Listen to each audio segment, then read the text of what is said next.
Mesdames, Messieurs, bonjour et bienvenue dans ce 13h au Bénin. Voici le sommaire. Que pensent les citoyens du discours du chef de l'État sur l'état de la nation? Quelques heures après ce discours de Patrice Talon à l'Assemblée nationale, nous avons interrogé les citoyens rencontrés ici à Cotonou.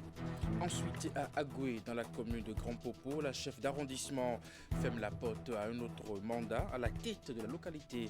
Rosine Chantal Romao décide de ne pas briguer un nouveau mandat. L'annonce a été faite au détour d'une séance de reddition de comptes qu'elle a animée en présence de ses administrés. On parle aussi religion à quelques heures du pèlerinage annuel de l'église du Christianisme Céleste. Et bien, à la plage du Sémar, les fidèles s'activent déjà. Notre équipe de reportage en a rencontré quelques-uns au siège mondial de l'église de Porte-Nouveau.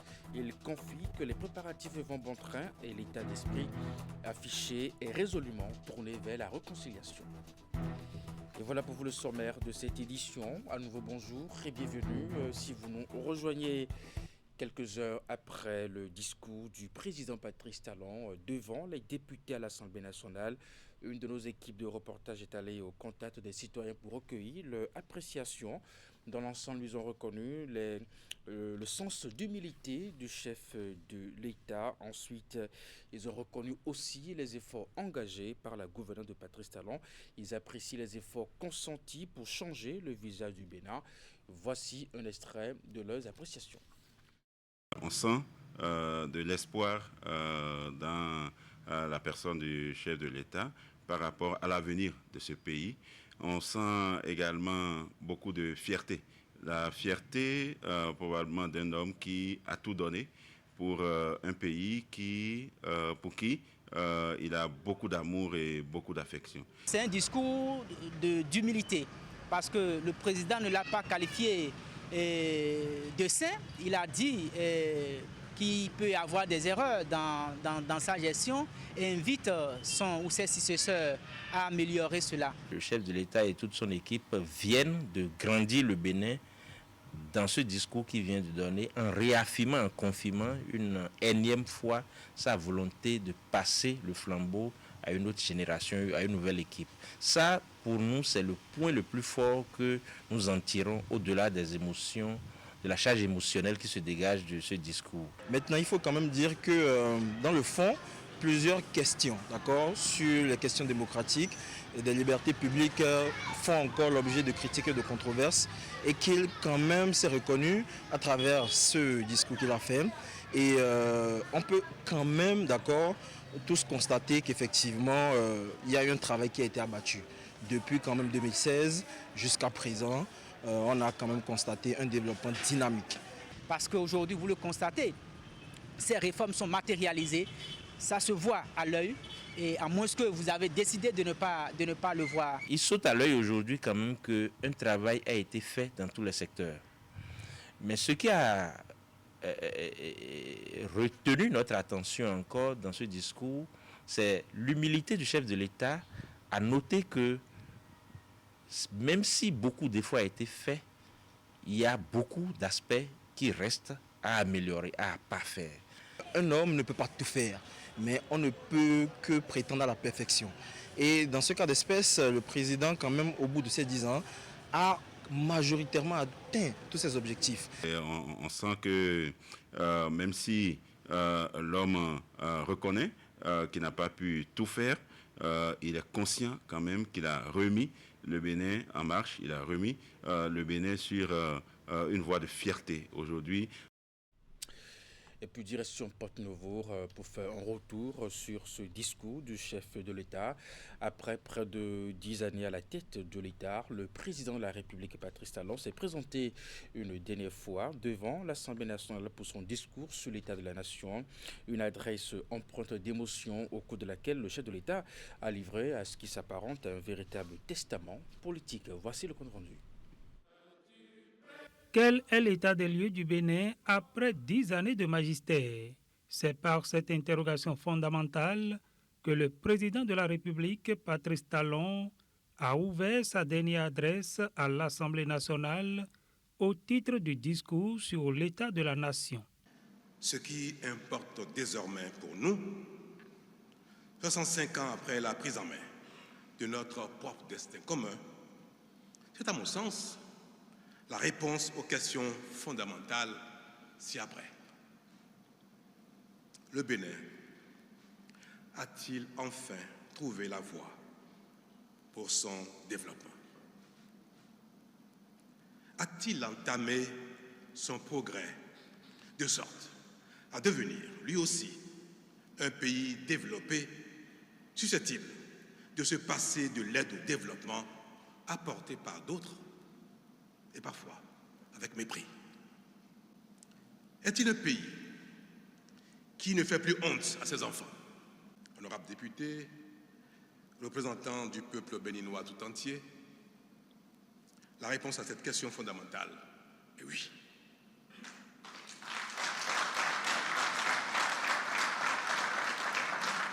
Dans la suite de son propos, bien plus qu'un simple bilan, le chef de l'État a livré ce qui s'apparente à un véritable testament politique.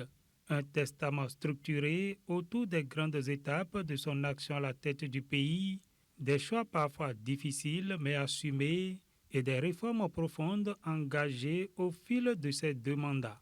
Dans un exercice de vérité assumée, le président de la République a exposé ses convictions et livré ses certitudes.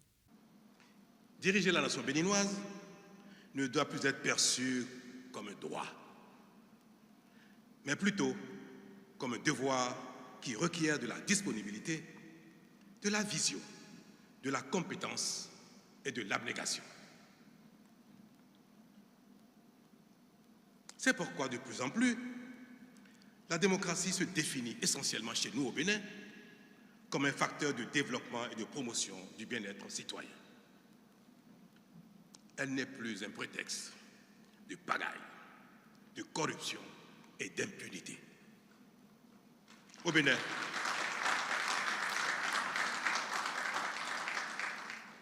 Bénin, désormais, il ne suffit plus d'être un harangueur de foule, un vendeur d'illusions proclamé acteur politique pour s'emparer de notre destin commun sans autre projet que celui d'en jouir tout seul avec ses partisans.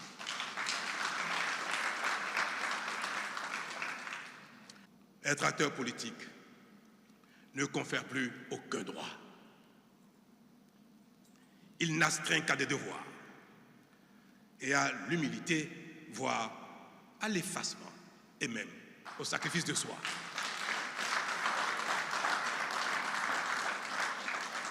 Patrice Talon a reconnu avoir donné le meilleur de lui-même pour mettre le Bénin sur une trajectoire de transformation durable, concédant toutefois que tout n'a pas été parfait. Il a néanmoins exprimé l'espoir que la dynamique enclenchée se poursuivra, appelant l'ensemble des fils et filles du pays à venir boucher de leurs doigts la jarre du roi Guézo. Quant à ceux d'entre nous qui restent désespérément accrochés à notre passé révolu ou qui peinent à s'arrimer à la dynamique en cours, je prie le ciel de leur accorder la clairvoyance, l'altruisme et l'humilité nécessaires à leur ralliement afin que leur frustration, justifiée ou non, cesse de nous diviser. Car notre Bénin commun restera éternellement notre maison commune. Comme tout discours d'adieu, cette ultime adresse n'a pas été sans émotion. Par instants, la mélancolie s'est invitée dans l'hémicycle, donnant à ce moment républicain une dimension humaine et historique particulière. Mesdames et messieurs, vous aurez compris que l'émotion m'a étreint.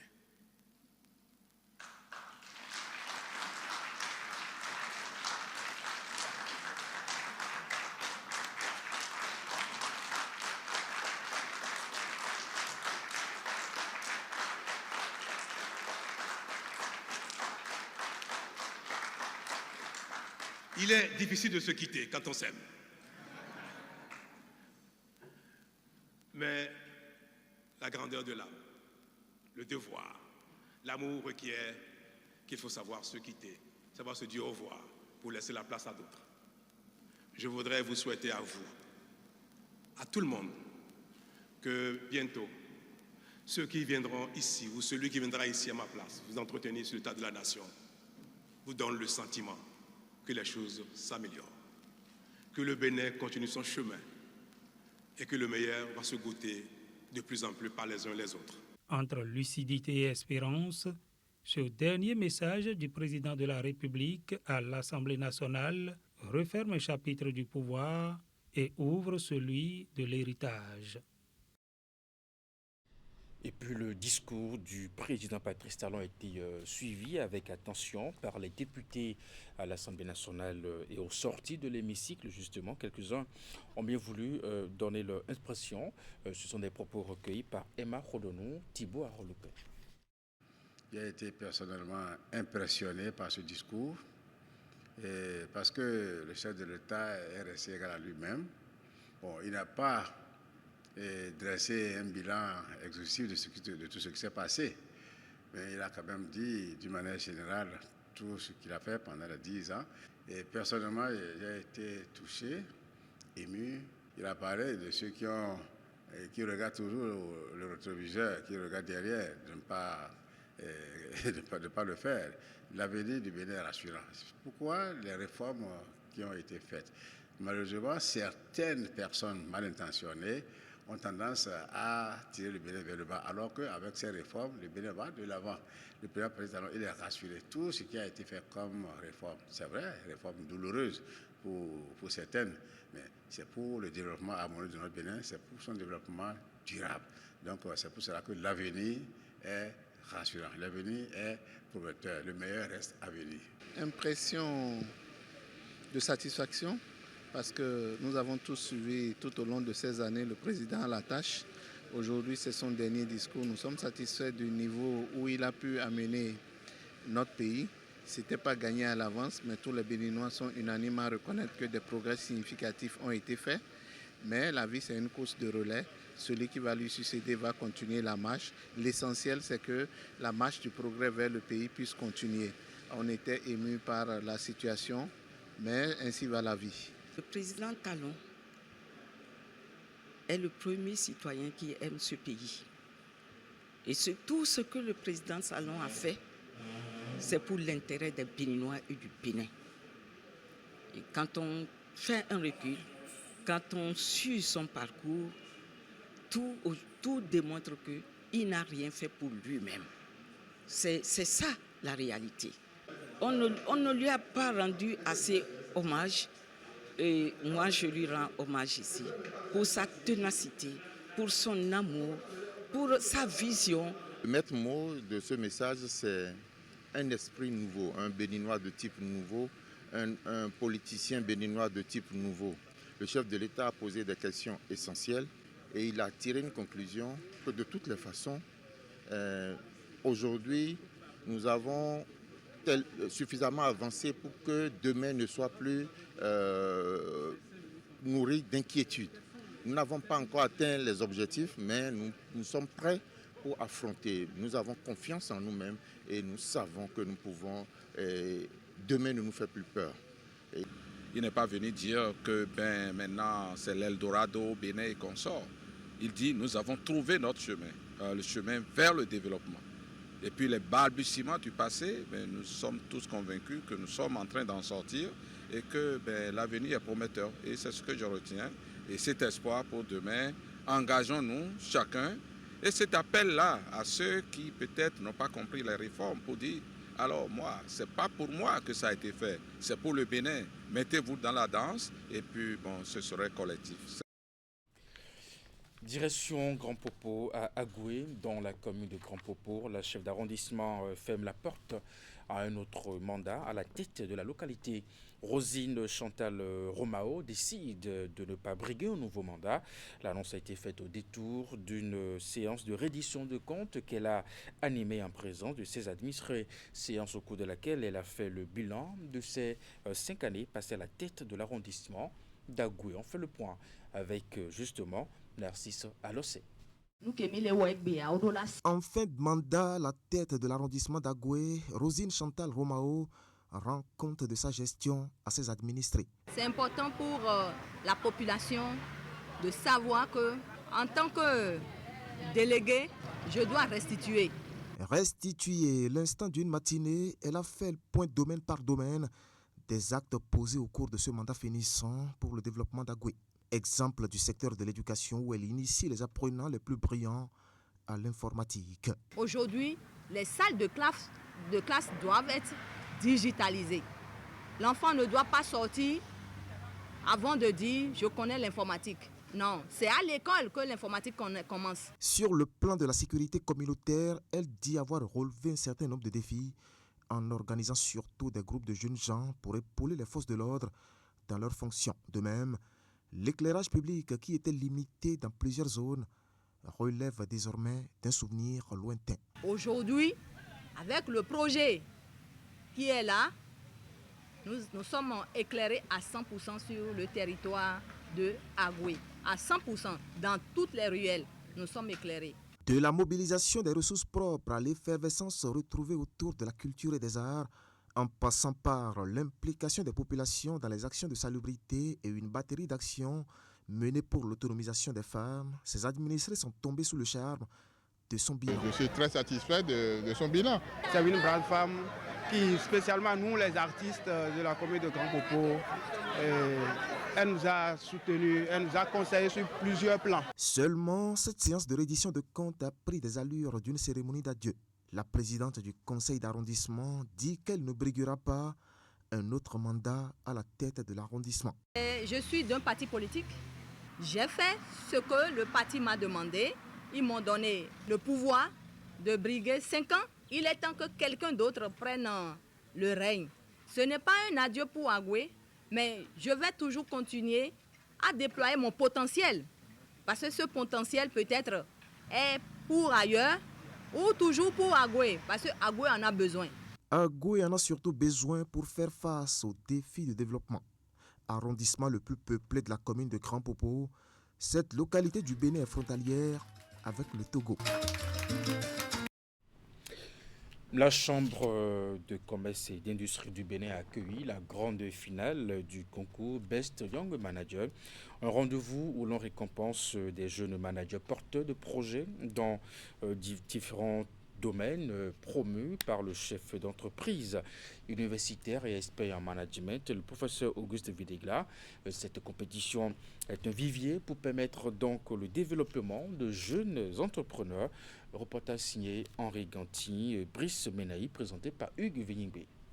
Sur près de 500 candidats, ils ne sont plus que 35 à accéder à la phase finale du Best Young Manager. Une première édition qui récompense des idées et mise sur la structuration et la durabilité des projets portés par de jeunes Béninois.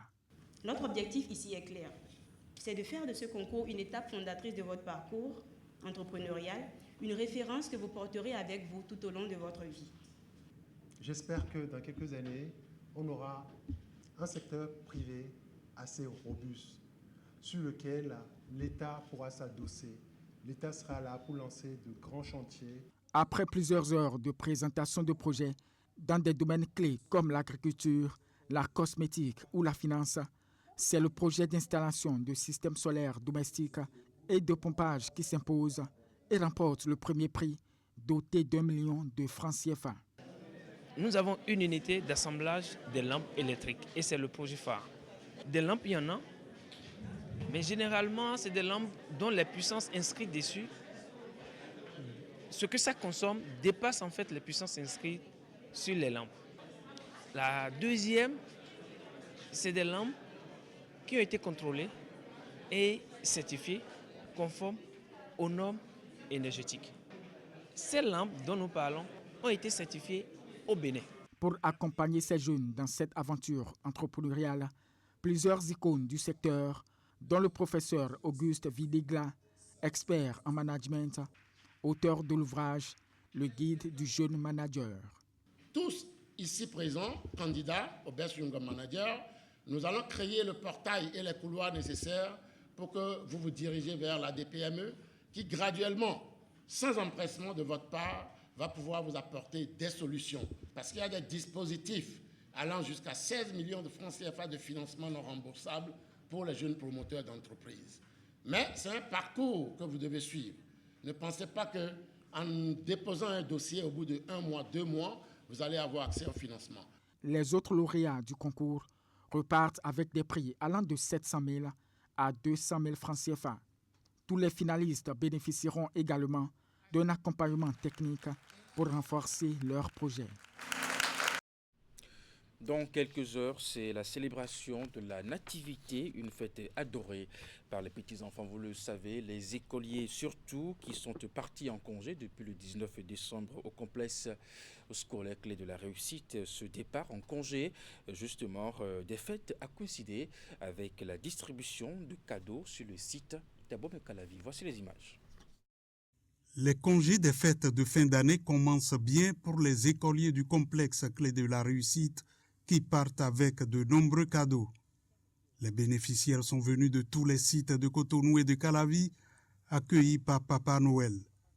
Une organisation soigneusement mise en place par la direction générale du complexe pour mettre la joie au cœur des enfants.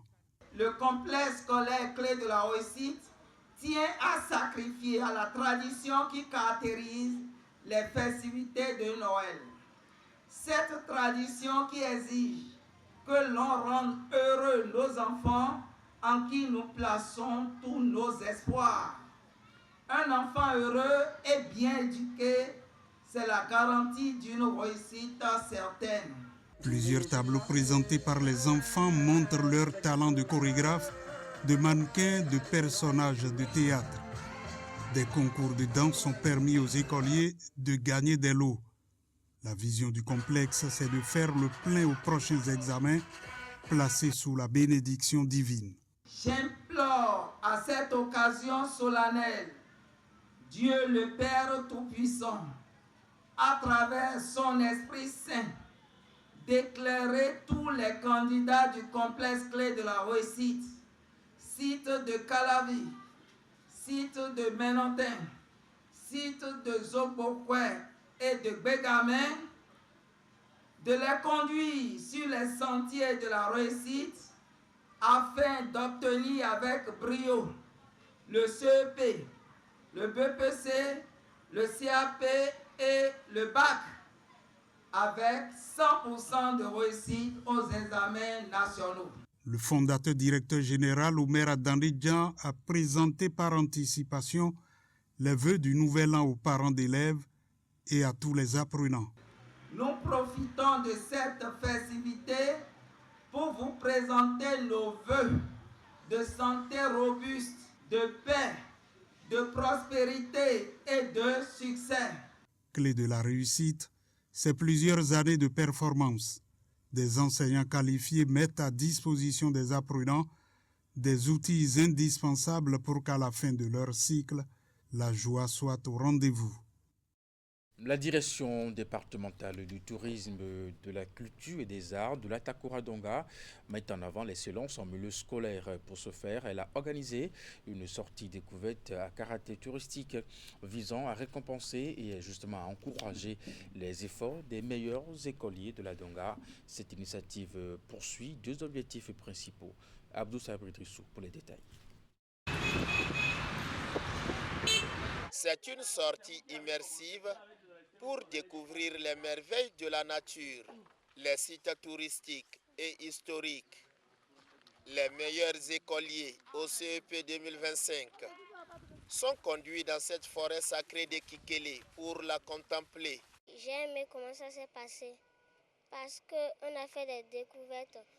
On a visité la forêt sacrée de Kikélé de la commune de Basila. Nous avons vu des singes alpha de couleur blanc-noir. On a aussi vu des tortues, serpents verts et des mille-pattes aussi. J'ai apprécié beaucoup et lorsqu'on est parti à la forêt sacrée de Kikélé à Basila, ce moment a été un moment de distraction et de découverte. La direction départementale du tourisme, de la culture et des arts de l'Atacoura et de la Donga porte le leadership de cette initiative qui revêt un double enjeu. D'abord, il y a la promotion de l'excellence. Vous n'êtes pas sans savoir que le président de la République met un accent sur l'excellence. Donc, la meilleure manière de faire la promotion de l'excellence, c'est déjà de reconnaître l'effort des enfants dès le bas âge. C'est pourquoi nous avons fait de cette activité une tradition. Le second objectif, c'est la promotion du tourisme local. Parce qu'on a constaté que c'est comme si on a laissé le tourisme aux étrangers, alors que nous-mêmes, on en a besoin. Et vu le contexte sécuritaire où les étrangers sont réticents pour venir chez nous, nous sommes en train de faire la promotion du tourisme local. Cette sortie découverte à caractère touristique a permis de remettre des fournitures scolaires et des attestations de mérite à ces meilleurs écoliers pour les encourager à maintenir le cap au cours secondaire. Ils sont récompensés par des attestations de reconnaissance. Dans la suite de cette édition à Tchonvi, village de la commune de Semepodji, les fils et filles se sont retrouvés pour la 6e édition de Tchonvi-Houé. Ces retrouvailles célèbrent la fraternité tout en soutenant des projets de développement pour le village. Reportage.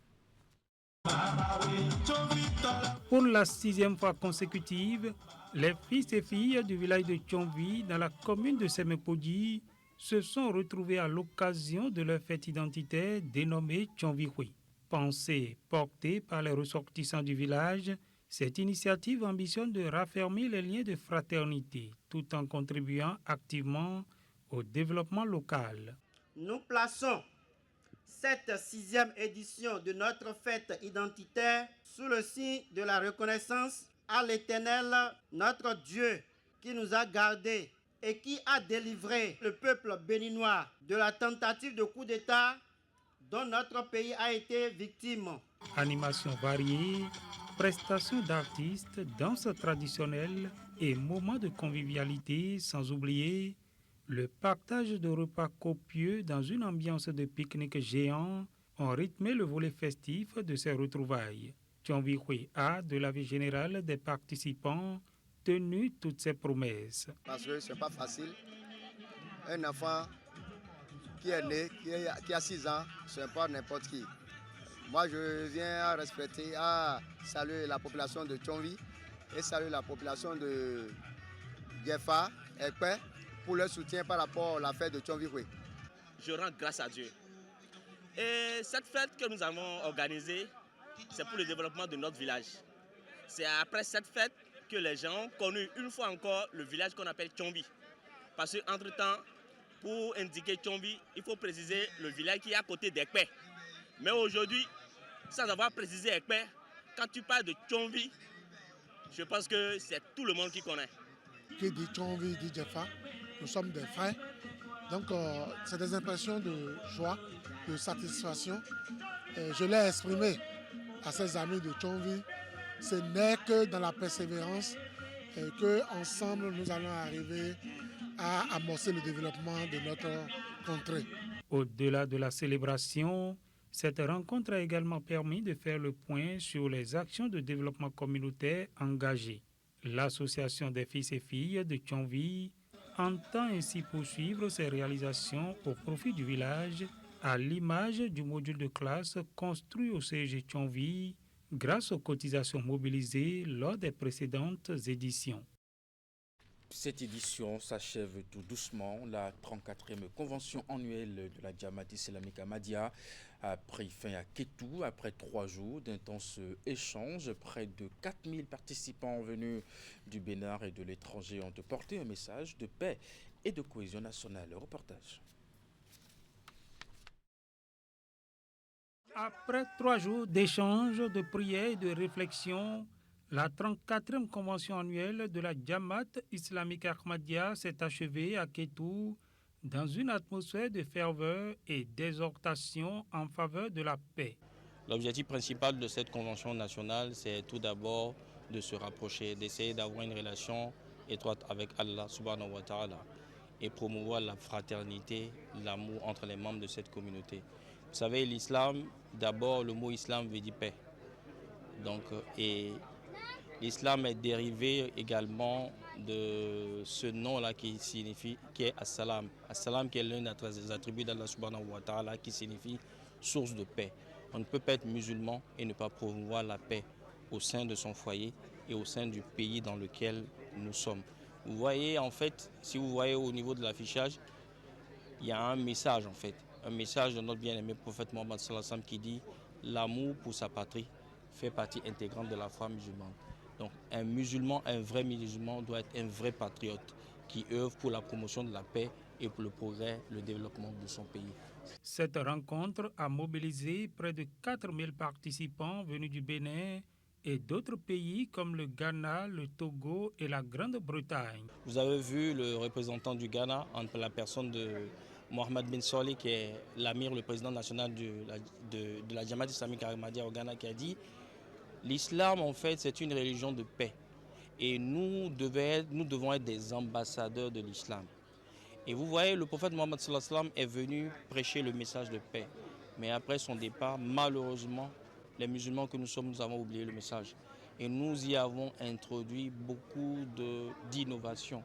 Au point où aujourd'hui, quand on parle d'islam, quand on parle du musulman, on voit, voilà encore les terroristes qui sont arrivés.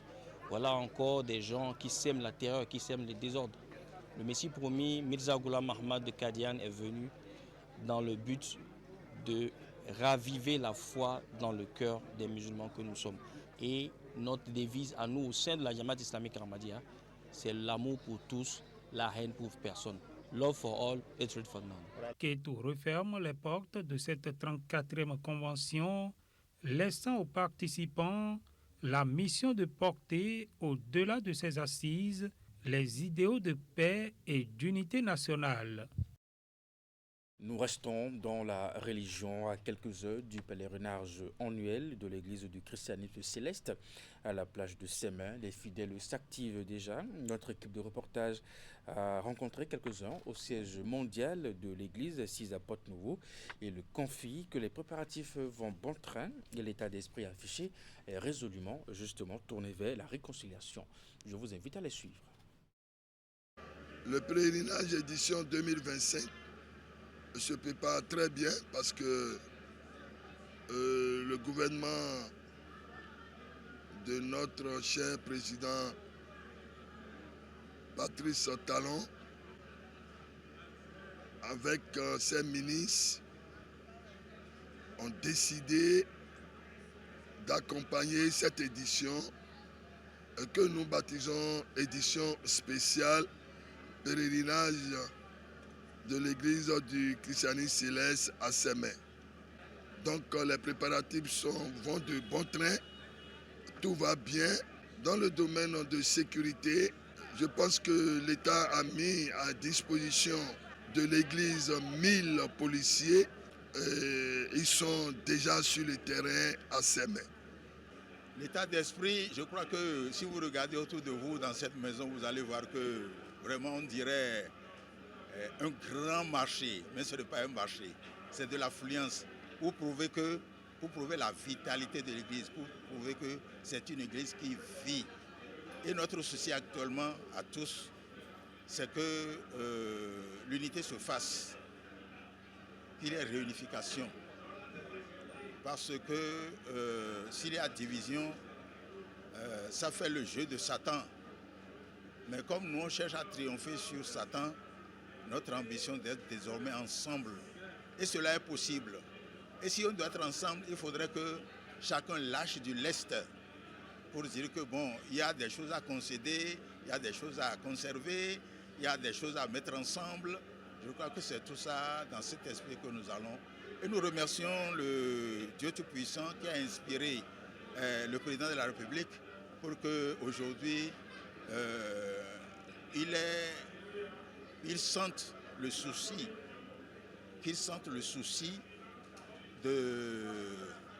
d'intervenir dans la vie de l'Église pour son unification.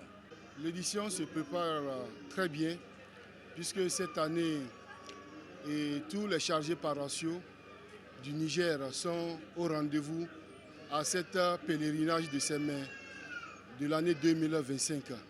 Ainsi que nos fidèles sont présents sur le site actuellement à Sémin Donc je crois bien que nous ne pouvons que nous réjouir de voir tous les fidèles du Niger qui sont venus ici à Porto Novo pour le pèlerinage. Et cela, comprenez que le contexte actuel que nous vivons à Niamey, du fait que les frontières sont fermées, donc il faut traverser le fleuve pour venir jusqu'à ici à Cotonou. Donc il y a beaucoup de contrôles, de restrictions qui ont fait qu'il y a moins de pèlerins cette année par rapport à l'année précédente. Du fait que les frontières sont fermées, il faut traverser le fleuve. Mais nous remercions le Seigneur qu'il y a au moins à peu près 200 pèlerins qui vont quitter Niamey pour faire le pèlerinage ici à Sémé. Et bien voilà, mesdames et messieurs, c'est la fin de cette édition. Merci de l'avoir suivi, de votre fidélité à 16h. C'est votre bulletin d'information des 19h30, la grande édition de la soirée. Et juste après votre émission, il faut continuer. Portez-vous bien et à très bientôt.